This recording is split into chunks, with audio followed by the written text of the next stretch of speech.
மனிதன் மனிதனுக்கு திருக்குறள். அதனால நாம எல்லோரும் இந்த திருக்குறளுக்கு நாம எவ்வளவு இதை பொறுத்து நாம் பிறரால் மதிக்கப்படுகிறோம். சிவா அவர்கள் வள்ளுவரையும் பாரதியையும் பாரதிதாசனையும் விழாவாக அமைத்திருப்ப அவருக்கு ஒரு சிறப்பான ஒரு வாழ்த்துக்களை உங்கள் கைத்தட்டல் மூலமாக அவர் மிகச் சிறப்பாக யோசித்து இந்த மாபெரும் இந்த விழாவை திட்டமிட்டு இந்த ஒரு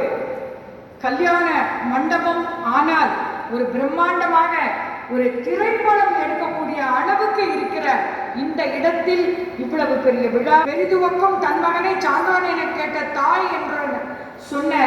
குடும்பத்துடன் அவர்கள் தமிழ் வாழ்வது என்பது தனித்து ஓங்கியிருந்தாலும் எழுத்தளவில்